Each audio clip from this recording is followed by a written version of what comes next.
Hello everyone, welcome to our YouTube channel learning for learners.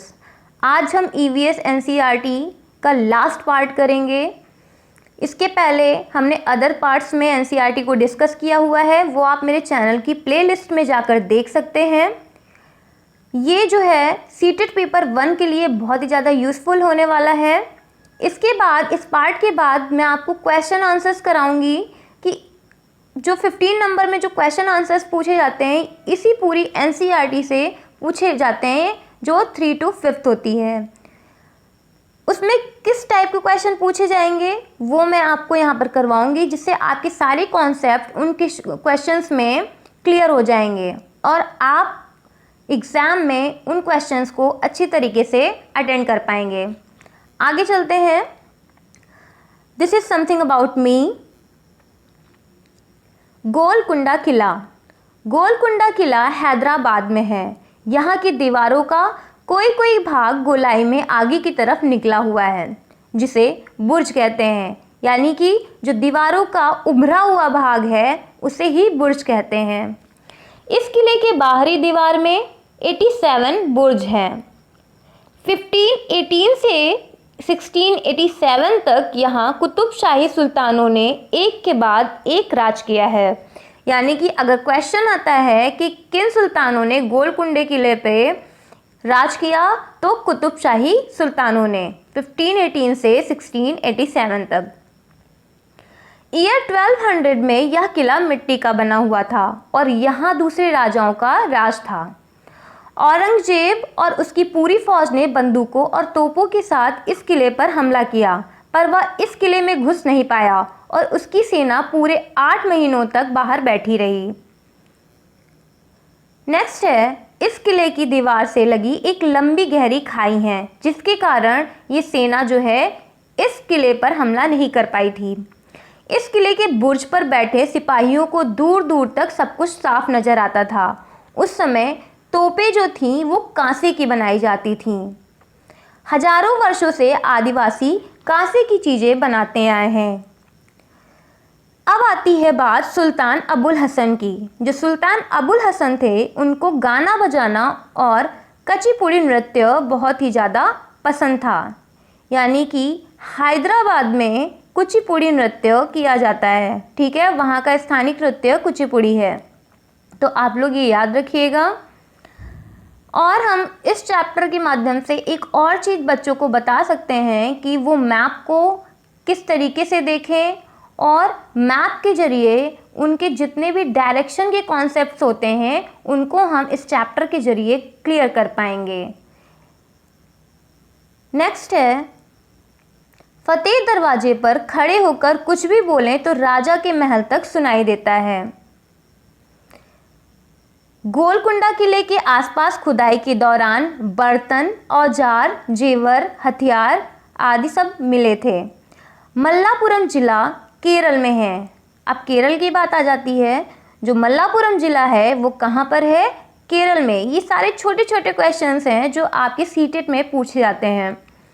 पुराने ज़माने के लोग मशक, जिन्हें लेदर बैग्स कहते हैं, उसमें पानी ले जाया करते थे। नेक्स्ट है पेट्रोलियम। पेट्रोलियम जमीन के नीचे बहुत धीरे धीरे प्राकृतिक रूप से बनता है। ये मैन मेड नहीं है, ये क्या है? नेचुरल है। एलपीजी का फुल फॉर्म है लिक्विफाइड पेट्रोलियम गैस। सीएनजी का फुल फॉर्म है कंप्रेस्ड नेचुरल गैस। यहाँ पे ये काट दीजिएगा पेट्रोलियम, ये गलत यहाँ पे मैंने टाइप कर दिया है। आगे चलते हैं। गहरे रंग का ये जो पेट्रोलियम होता है वो गहरे रंग का, गाढ़ा और बदबूदार होता है। एक्चुअली जो आप लोग पेट्रोल देखते हैं वो जो होता है वो रिफाइन किया जाता है, तब वो आपको खुशबूदार लगता है और येलो टाइप में दिखता है, बट ऐसा नहीं है। ये गहरे रंग का, गाढ़ा और बदबूदार होता है। कई बार ये क्वेश्चन सीटेट में पूछा जा चुका है। और इसी पेट्रोलियम से एलपीजी, मोम, कोल तार, ग्रीस, डीजल, पेट्रोल आदि बनाए जाते हैं। देश के लगभग 2/3 लोग उपले लकड़ी, सूखी टहनियों आदि का प्रयोग करते हैं। यह सिर्फ खाना बनाने में ही नहीं बल्कि आग सेकने, पानी गर्म करने और रोशनी करने के लिए भी किया जाता है। अडालज की बावड़ी अहमदाबाद से लगभग 18 किलोमीटर दूर है। नेक्स्ट है, भारत में मुंबई बहुत ही भीड़ भाड़ व शोरगुल वाला शहर है, जैसा कि आप सभी लोग जानते होंगे। मुंबई से दिल्ली पहुंचने के बीच महाराष्ट्र, गुजरात और राजस्थान राज्य पड़ते हैं। क्वेश्चन आएगा कि मुंबई से दिल्ली पहुंचने के बीच में कौन कौन से राज्य पड़ते हैं। तो एनसीईआरटी से ही क्वेश्चंस पूछे जाएंगे, तो ऑप्शंस भी इन्हीं में से दिए जाएंगे। तो महाराष्ट्र, गुजरात और राजस्थान। मुंबई से दिल्ली तक की दूरी 1400 किलोमीटर्स है। लेह लद्दाख जाते वक्त जम्मू और कश्मीर रास्ते में पड़ता है। तो लेह लद्दाख जाते वक्त क्या पड़ता है रास्ते में? जम्मू और कश्मीर। लद्दाख को ठंडा रेगिस्तान के नाम से भी जाना जाता है। पहाड़ी क्षेत्रों में लोग नायलॉन के टेंट का प्रयोग करते हैं। मनाली जो है हिमाचल प्रदेश में है। यहाँ पर लकड़ी के घर, ढलवा छत और बर्फ़ से ढके हुए होते हैं। जो घर देखने को मिलेंगे मनाली में वो लकड़ी के होंगे, उनकी छतें जो होंगी ढलवा होंगी और बर्फ़ से ढके हुए होंगे। लद्दाख के लोग स्वागत को जूले कहते हैं, यानी कि उसमें चैप्टर में था कि जो ट्रैवलर था जब वो लद्दाख जाता है तो लोग जूले जूले कहकर उसका स्वागत करते हैं, यानी कि लद्दाख में स्वागत को जूले कहते हैं। लद्दाख के रास्ते बहुत ही टेढ़े मेढ़े और सकरे होते हैं। चांगथांग इलाका लगभग 5000 किलोमीटर की ऊंचाई पर बसा हुआ है। यह इलाका मैदानी और बिल्कुल सुनसान और पथरीला है। इन इलाकों में कोई भी मैकेनिक और पेट्रोल पंप नहीं है। चांगथांग इलाके में चांगपा नाम की जनजाति रहती है। तो क्वेश्चन आता है कि चांगपा जनजाति कहाँ की है? तो चांगथांग इलाके की, लद्दाख में, ठीक है। और इस कम्युनिटी में सिर्फ 5000 लोग रहते हैं। जो चांगपा लोग होते हैं वो घुमंतू लोग होते हैं। क्यों होते हैं? आगे पढ़ते हैं। जो अपनी भेड़ बकरियों के झुंड को लेकर पहाड़ों में हरे मैदानों की खोज में घूमा करते हैं, यानी कि ये एक जगह नहीं टिकते हैं। ये हमेशा अपनी भेड़ बकरियां जो इनकी जीविका के लिए, जो इनकी जीविका है, जिनसे इनका जीवन चलता है, उन्हीं को लेकर पहाड़ों में हरे मैदानों की खोज में घूमा करते हैं। चांगपा खास प्रकार की बकरियां पालते हैं जिनके बालों से दुनिया की मशहूर पश्मीना ऊन बनती है। यह बकरियां, ये जो होते हैं, अपनी बकरियों को बहुत ही ऊंचाई पर ले जाकर ठंडी जगह पर चराते हैं, यानी कि जो सबसे ऊंची जगह होगी वहाँ पर ले जाते हैं, या वहाँ पर बहुत ही ज़्यादा ठंड पड़ रही होगी वहाँ पर जाकर चराते हैं। इनको इतना क्यों करना पड़ता है? क्योंकि यही इनकी जीविका का साधन होता है। और ये इतनी ऊंचाई पर ले जाकर क्यों चराते हैं इनको? क्योंकि जितनी ऊंचाई पर बकरियां जाती हैं उनके बाल उतने ही नरम होते हैं, इसलिए चांगपा इतने मुश्किल हालात में भी ऊंचाई पर रहना पसंद करते हैं। चांगपा अपना सामान सिर्फ 2.30 मिनट में समेट लेते हैं, यानी कि 2.5 घंटे में समेट लेते हैं। वो क्योंकि घुमंतू लोग होते हैं तो उनको अपना सामान हमेशा लेकर चलना पड़ता है, तो ये सारा काम वो 2.30 मिनट में कर लेते हैं। नेक्स्ट है, ये अपने टेंट को रेबो कहते हैं। ये याक के बालों की पट्टियां बनाते हैं और सिलकर इनको जोड़ लेते हैं। यह बहुत ही मजबूत और गर्म होती है। यहाँ पर हवा 1 घंटे में 70 किलोमीटर की गति से चलती है। रेबो के पास ही भेड़ बकरियों को रखने की जगह होती है जिसे चांगपा लेखा कहते हैं। तो क्वेश्चन आता है कि जो चांगपा होते हैं वो अपनी भेड़ बकरियों को जहाँ पर रखते हैं उसको क्या कहते हैं? तो लेखा कहते हैं। लेखा की दीवारें पत्थरों और चट्टानों को एक दूसरे के ऊपर रखकर बनाते हैं। चांगपा भाषा में चांगथांग का अर्थ है ऐसी जगह जहां बहुत कम लोग रहते हों। पहाड़ों पर चढ़ने वाले लोग अपने साथ ऑक्सीजन के सिलेंडर ले जाते हैं, क्योंकि वो वहाँ पर हमेशा नहीं रहते हैं तो उसमें वो एडजस्ट नहीं कर पाते हैं, इसलिए वो ऑक्सीजन के सिलेंडर ले जाते हैं। और ये जो चांगपा जनजाति होती है वो उसके आदी हो जाते हैं, यानी कि वो वहाँ पर रहते हैं तो वो उसमें सरवाइव कर लेते हैं। नेक्स्ट है पश्मीना, जो कि अभी चांगपा की जो बकरियां थी खास तरीके की, उनसे वो जो पश्मीना ऊन बनाते थे उन्हीं से पश्मीना नाम की शॉल बनती है। तो यह शॉल 6 स्वेटर्स के बराबर गर्म होती है, यानी कि एक पश्मीना शॉल और 6 स्वेटर्स, इतनी ये जो पश्मीना शॉल होती है वो गर्म होती है। क्वेश्चन इसमें से बहुत ज़्यादा पूछे जाते हैं, ये सारे स्टेटमेंट के रूप में देते हैं और आपको फिर नीचे ABC के रूप में पूछ लेते हैं कि इनमें से कौन सा सही है। खैर वो मैं आपको क्वेश्चन आंसर्स करा दूंगी जब, तो आपको क्लियर हो जाएगा। यहाँ सर्दियों में तापमान 0 डिग्री सेंटीग्रेड से भी कम, यानी कि -40 डिग्री सेंटीग्रेड तक चला जाता है। इन बकरियों के बाल गर्मियों में गिरते हैं। ऐसा नहीं है कि वो वहाँ पर सर्दियों में ही जाते होंगे तो सर्दियों में ही बाल गिरते हैं, नहीं, वहाँ पर तो जाते हैं किस लिए, क्योंकि उनके बाल गर्म हो जाए ऊंचाई पर, इसीलिए जाते हैं। लेकिन जो बकरियां होती हैं वो अपने बाल गर्मियों में ही गिराती हैं। इनके 6 बाल मिलाकर मानव सर के एक बाल की मोटाई के बराबर होते हैं, यानी कि इनका बाल बहुत ही ज़्यादा पतला होता है, इसलिए इसे मशीन से नहीं बुना जा सकता है। और बुनकर हाथों से 250 घंटे में एक पश्मीना शॉल तैयार कर पाते हैं। तो आप समझ सकते हैं कि इसके लिए इनको कितनी मेहनत लगती है। नेक्स्ट है श्रीनगर। श्रीनगर के कुछ घर पहाड़ों पर जबकि कुछ घर पानी पर बने होते हैं। यहाँ पर डल लेक और झेलम नदी है, ये इम्पॉर्टेंट है आपके लिए। यहाँ टूरिस्ट हाउस बोट में रहते हैं जो 80 फुट लंबे और 8 से 9 फुट तक चौड़े होते हैं। इनकी छतों पर बनी लकड़ी की जो नक्काशी होती है उन्हें खतमबंद कहा जाता है। यहाँ के पुराने घर पत्थर, ईंट और लकड़ी से बने हुए हैं और खिड़कियों और दरवाज़ों पर जो डिज़ाइंस बनी होती हैं उन्हें मेहराब कहा जाता है, वो मेहराब बने होते हैं। जालीदार खिड़कियाँ इन घरों की खासियत हैं जो बाहर की ओर उभरी होती हैं। जो बाहर की ओर उभरी होती हैं उन्हीं को डब कहते हैं, डब नहीं डब। कश्मीर की हर गली में बेकरी होती है। यहाँ के लोग रोटी अपने घर में नहीं बनाते, इन्हें या बेकरी से खरीद कर खाते हैं। यानी कि अगर आप कश्मीर चले जाओगे तो आपको हर गली में बेकरी मिलेगी।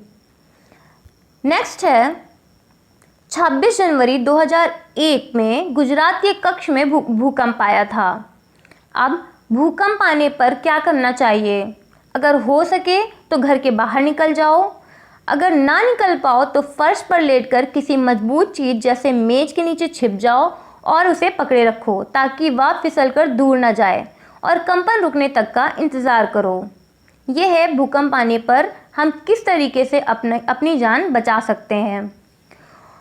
फिर है उसी से ठंडा उसी से गर्म, ये एक चैप्टर है जिसकी ये चैप्टर है और इस कहानी के लेखक कौन है? भारत के पूर्व राष्ट्रपति जाकिर हुसैन जी, इन्होंने ही ये कहानी लिखी है।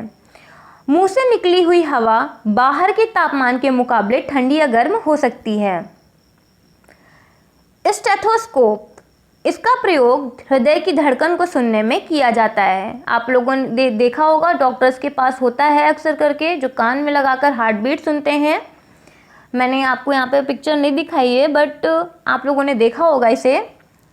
नेक्स्ट है श्वास यानी कि ब्रीदिंग, ये बाहर के वातावरण के अनुसार ठंडी या गर्म हो सकती है। सांस गर्म होती है और शीशा ठंडा, इसलिए सांस के साथ आई भाप से ठंडे शीशे पर पानी की बूंदें जैसी बन जाती हैं और यही नमी शीशे को धुंधला कर देती हैं। आप लोगों ने ऐसा अक्सर सर्दियों में बहुत ज़्यादा देखा होगा। इंडिया अनटच्ड, ये किसने लिखी है? तो स्टॉलिन के ने लिखी है, जो कि एक डॉक्यूमेंट्री मूवी है। नेक्स्ट है गांधी जी के मित्र महादेव भाई देसाई, इनका बेटा नारायण बचपन से ही गांधी जी के आश्रम में रहते थे। भीमराव अंबेडकर जी महाराष्ट्र के गोरेगांव के रहने वाले थे और जो भारतीय संविधान है वो हमारे बाबा भीमराव अंबेडकर के नेतृत्व में ही तैयार किया गया। यहाँ पर एक कॉलम दे रखा था जिसमें पुरानी यादें हैं, इसको पढ़ लेते हैं। नारायण यानी कि बाबला जब ये 11 साल के थे, जैसा कि अभी हमने पढ़ा, ये नारायण कौन है? महादेव भाई देसाई के बेटे नारायण। तो ये इन्होंने ही, इनकी यहाँ पर बात हो रही है। यह जब 11 साल के थे तब गुजरात के साबरमती आश्रम में उन्हें अलग अलग काम करने पड़ते थे। तो एक और क्वेश्चन यहाँ से बनता है कि साबरमती आश्रम कहाँ है? तो गुजरात में है। उनमें से था, ठीक है, आने वाले मेहमानों को टॉयलेट की सफाई का काम सिखाना। तब के टॉयलेट में नीचे टोकरियाँ रखी होती थीं जिनमें संडास की गंदगी गिरती थी, फिर भी उस जगह को साफ करने का भी साफ करना पड़ता था। इन टोकरियों को हाथों से उठाकर ले जाना होता था। आमतौर पर इस काम को एक ही समाज के लोगों को करना पड़ता था, पर गांधी आश्रम में खाद बनाने वाले जो गड्ढे तक टोकरियाँ ले जाने का यह काम सभी को करना पड़ता था। यानी कि वहाँ पर सिर्फ एक ही समाज के लोग नहीं करते थे, गांधी जी के आश्रम में सभी लोग ये काम करते थे, उनको सभी को करना पड़ता था, फिर वह कोई भी क्यों ना हो। नारायण को याद है कि कई लोग इस काम को टालने की कोशिश करते थे, कुछ तो इस काम से डरकर आश्रम छोड़कर भाग जाते थे। एक बार गांधी जी महाराष्ट्र के वर्धा शहर के पास एक गांव में रहने गए। यह गांव तो था वर्धा शहर के पास, लेकिन फिर भी शहर की सुविधाओं से परे था। गांव में गांधी जी महादेव भाई और उनके साथी संडास की सफाई का काम करने लगे। कई महीने बीत गए। एक सुबह के समय गांव के बाहर की गंदगी संडास की तरफ से एक आदमी लोटा लेकर आ रहा था। जब उसने महादेव भाई को देखा तो बोला, उस तरफ ज़्यादा गंदगी है, वहाँ सफाई करो। यह देख बाबला को बहुत हैरानी हुई। यानी कि बाबला कौन है यहाँ पे? नारायण। ओके, यह देख बाबला को बहुत ही ज़्यादा हैरानी हुई और गुस्सा भी आया। उसने सोचा गांव वाले तो यह समझ ही नहीं रहे हैं, ये समझ रहे हैं कि यह काम उनका नहीं बल्कि गांधी जी और उनके साथियों का ही है। उनको इस बात पे बहुत ही ज़्यादा गुस्सा आई। ये बात ठीक नहीं है।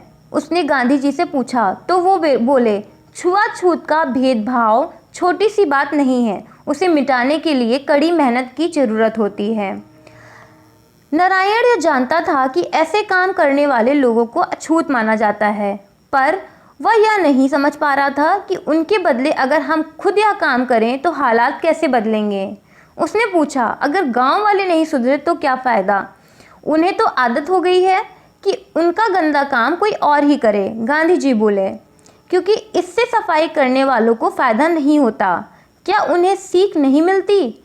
कोई काम सीखना एक कला सीखने जैसा है, सफाई का काम भी। छोटा नारायण फिर भी नहीं माना। वह फिर से बोला, पर सीख तो उनको भी मिलनी चाहिए जो गंदगी करते हैं और खुद साफ नहीं करते। गांधी जी और नारायण की बहस तो चलती रही, फिर भी जो आगे चलकर नारायण भाई ने गांधी जी के दिखाए रास्ते पर चलना कभी नहीं छोड़ा। ये नारायण भाई देसाई संत चरण रज सेविता सहज नामक किताब से लिया हुआ एक अंश है। इस छोटी सी कहानी का सिर्फ एक ही मतलब है कि जो छोटे बच्चे होते हैं उनको इसकी तरफ सेंसिटिव बनाना, कि जो भी लोग सफाई करने आते हैं उनको रिस्पेक्ट दी जानी चाहिए, उनको छुआछूत की नज़र से नहीं देखा जाना चाहिए और क्लास में उनके साथ इस तरीके का डिस्कशन करना चाहिए ताकि वो इस चीज़ से अवेयर हो सकें और इन जो छोटी छोटी बातें हैं इनको समाज में फैलने से रोकें। आगे चलते हैं। अफसाना मसूरी और नागपांडा बास्केटबॉल टीम मुंबई की है। बच्चू खान प्लेग्राउंड मुंबई में है, जो कोच मुस्तफ़ा खान, जिन्हें बच्चे प्यार से बच्चू खान के नाम से बुलाते थे, के नाम पर पड़ा। यानी कि बच्चू खान प्लेग्राउंड मुंबई में है और किसके नाम पे पड़ा? कोच मुस्तफ़ा खान, जिन्हें बच्चे क्या बुलाते थे प्यार से? Bachchu Khan. Chhatrapati Shivaji terminal railway station Sholapur Mumbai में है। नेक्स्ट है वानगाम, गुजरात में है। पुराने समय में लोग सूखी लौकी को मिट्टी से लीपकर उसमें बीजों को रखा करते थे ताकि जो बीज हैं वो सुरक्षित रहें। नीम की पत्तियां बीजों को कीड़ों से बचाती हैं। उसमें जब बीज रखे जाते थे उसके साथ ही उसमें नीम की पत्तियां डाल दी जाती थी। उंधिया एक प्रकार की गुजराती सब्जी है जो कोयले के अंगारों में उल्टा करके बनाई जाती है। जो मटका होता है उसको उल्टा कर दिया जाता है कोयलों के अंगारों के ऊपर, तब ये डिश बनाई जाती है। यह बाजरे की रोटी, दही, मक्खन के साथ खाई जाती है। एक ही प्रकार की फसल को बार बार उगाने और उसमें रासायनिक उर्वरकों का प्रयोग करने से जमीन बंजर हो जाती है। क्रोटन पौधा फसल को पानी की आवश्यकता बताता है। किसानों को ये सूचित करता है कि अब आपकी फसल को पानी की ज़रूरत है। ठीक है, ये जो क्रोटन पौधा होता है ये पौधा फसल के साथ बोया जाता है। इनकी जो जड़ें होती हैं वो नीचे तक नहीं होती हैं। जब ये मुरझाने लगता है तो पता चल जाता है कि फसल को सिंचाई की ज़रूरत है। ऐसा नहीं कि वो बोल कर बताता है, क्योंकि ये सूखने लगता है तो किसान इससे पता कर लेते हैं कि अब हमारी फसलों को पानी की आवश्यकता है। नेक्स्ट है कुड़ुक, एक प्रकार की जनजाति है जो कहाँ रहती है? झारखंड में। ये आदिवासी लोग होते हैं। ये जंगल को तोरांग कहते हैं। क्वेश्चन आता है तोरांग किसे कहते हैं? तो जंगल को कहते हैं। अगर और आता है कि जो झारखंड में रहने वाली कुड़ुक जनजाति है वो जंगल को क्या कहते हैं अपनी भाषा में? तो तोरांग कहते हैं। अब आता है जंगल अधिकार अधिनियम। ये 2007 में आया। इसके बारे में थोड़ा सा पढ़ लेते हैं कि इस अधिनियम के अनुसार क्या है। यह कानून आदिवासियों को जंगल पर उनका हक दिलाता है। जो लोग कम से कम 25 साल से जंगल पर रह रहे हैं और उनका वहाँ के जंगल और वहाँ पैदा होने वाली हर चीज़ पर हक है, उन्हें जंगल से हटाया नहीं जा सकता और जंगल बचाने का काम भी उनकी ग्राम सभा द्वारा किया जाता है। ये है जंगल अधिकार कानून 2007। फिर सूर्यमणि, ये एक लड़की है। ये कहानी सच्ची कहानी है। तो ये सूर्यमणि, ये नाम बहुत ही ज़्यादा इम्पॉर्टेंट हो जाता है आपके लिए। पूछ सकते हैं कि जो गर्ल स्टार प्रोजेक्ट में जो लड़की थी उसका क्या नाम था? तो सूर्यमणि था। ये जो गर्ल स्टार प्रोजेक्ट है वो उन लड़कियों की कहानी को बताता है। एक्स्ट्रॉर्डिनरी लड़कियां होती हैं जो अपना जीवन स्कूल जाकर बदलती हैं। अब एक टीन का मतलब क्या होता है? ये भी क्वेश्चन आ चुका है। एक टीन बीज जितनी जमीन पर बोया जाता है उसे एक टीन जमीन कहते हैं। नेक्स्ट है झूम खेती। 1 साल तक खेती के बाद उस ज़मीन को ऐसे ही छोड़ देते हैं, यानी कि जिस ज़मीन पर हम वो फसल उगाते हैं उनको कुछ 1 साल तक ज़मीन को छोड़ दिया जाता है। उस पर खेती नहीं की जा सकती है। ठीक है, कुछ वर्षों तक उसमें खेती नहीं करते हैं। बांस या जंगल जो भी होता है उसे उखाड़ा नहीं जाता बल्कि उसे जला दिया जाता है। जलाया क्यों जाता है? क्योंकि ये जो राख होती है वो खाद का काम करती है। फिर जब इस ज़मीन में खेती की बारी आती है तो उसे जोता नहीं जाता है, बस मिट्टी को हिलाकर इसमें बीज बो दिए जाते हैं। यहाँ की मुख्य फसल चावल है। जब यह फसल पक जाती है तो लोग त्यौहार मनाते हैं। कौन सा त्यौहार मनाते हैं? तो उसमें चेराओ नृत्य करते हैं। अब ये झूम खेती मिज़ोरम साइड में होती है। तो क्वेश्चन ये भी आ जाता है कि झूम खेती किस एरिया में होती है, किस राज्य की तरफ होती है? तो कहाँ पर होती है? मिज़ोरम में। यहाँ की मुख्य फसल चावल है और जो नृत्य है उसका क्या नाम है? चेराओ नृत्य। ग्रेगर जॉन मेंडल, इनका जन्म 1822 में ऑस्ट्रिया के एक गरीब परिवार में हुआ। इन्होंने 7 साल तक मठ के बगीचे में 28,000 पौधों पर अध्ययन किया। मेंडल ने मटर के पौधों में कुछ ऐसे गुणों को पाया जो जोड़ियों में आते हैं, जैसे बीज का चिकना होना या खुरदुरा होना। अब इसके बारे में थोड़ा सा पढ़ लेते हैं। मटर के प्रयोग, चिकने या खुरदुरे। ऑस्ट्रिया में रहने वाले ग्रेगर जॉन मेंडल का जन्म सन 1822 में एक गरीब किसान परिवार में हुआ था। उन्हें पढ़ाई का बहुत ही ज़्यादा शौक था, पर परीक्षा के नाम से ही पसीने छूटने लगते थे। यूनिवर्सिटी की पढ़ाई के पैसे न होने का कारण उन्होंने एक मठ में रहकर मॉन्क यानी कि मुनि बनने का सोचा, ताकि वहीं से उन्हें आगे पढ़ने का मौका भी मिल सके, जो मिला भी। पर विज्ञान शिक्षक की पक्की नौकरी के लिए उन्हें फिर से एक परीक्षा देनी पड़ी। उफ, घबराहट के मारे वे परीक्षा से भाग जाते और फेल हो जाते।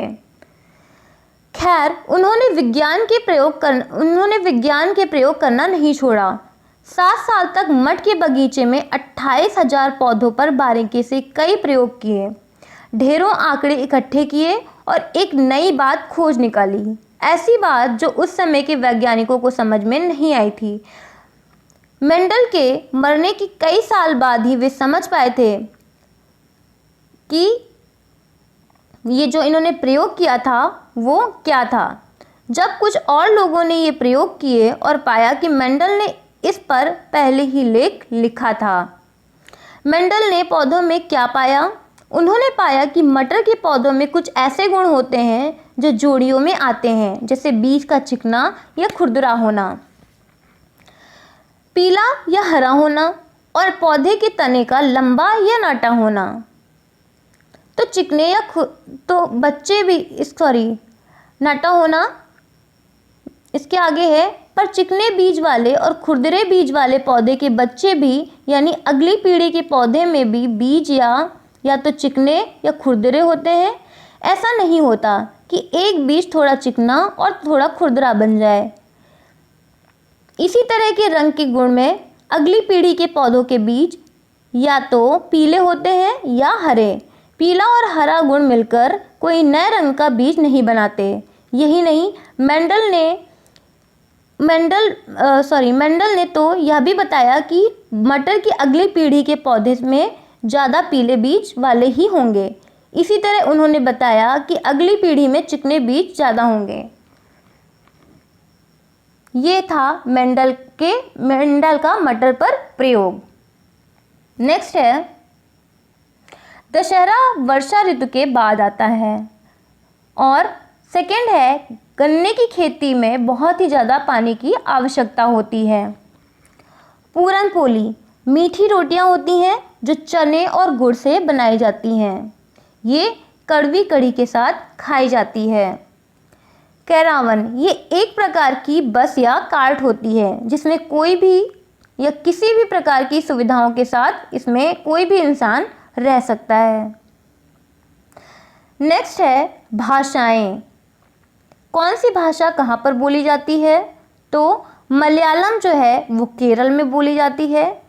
कोंकणी कर्नाटक, महाराष्ट्र, गोवा और केरल के कुछ क्षेत्रों में बोली जाती है। मराठी महाराष्ट्र, गोवा, दमन व दीव, दादरा और नागर हवेली में बोली जाती है। गुजराती गुजरात में बोली जाती है और कन्नड़ तमिलनाडु में। नेक्स्ट है आबू धाबी UAE यानी कि यूनाइटेड अरब एमिरेट्स में है। आबू धाबी की मुद्रा दिरहम है। केरल में बहुत प्रकार के मसालों का प्रयोग होता है, जैसे तेज पत्ता, काली मिर्च और इलायची। अब गरम मसाला होता है वो किन किन चीज़ों से तैयार किया जाता है? तो छोटी और बड़ी इलायची, लौंग, जीरा, दालचीनी, सूखी अदरक से गरम मसाला तैयार किया जाता है। कुछ वस्तुएं अपनी जगह के नाम से प्रसिद्ध है, जैसे Kullu shawl, Madhubani painting, Assam silk और कश्मीरी एम्ब्रॉयडरी। नेक्स्ट है लेफ्टिनेंट कमांडर वहीदा प्रिज्म। ये इंडियन नेवी में एक डॉक्टर है। वह परेड का नेतृत्व करने वाली पहली महिला है। यह राजौरी जनपद के थाना मंडी, जम्मू और कश्मीर की रहने वाली हैं। परेड में कुल 36 कमांड्स होते हैं। तो यहीं पर हमारा सेशन ख़त्म होता है और हमारा पूरा एनसीईआरटी का सिलेबस इसी पार्ट में कंप्लीट होता है। Learning never exhaust the mind, so keep learning. Thank you so much. अगर आपको मेरे वीडियो पसंद आ रहे हो तो मेरे चैनल को सब्सक्राइब करिए और वीडियो को लाइक करिए और शेयर करिए।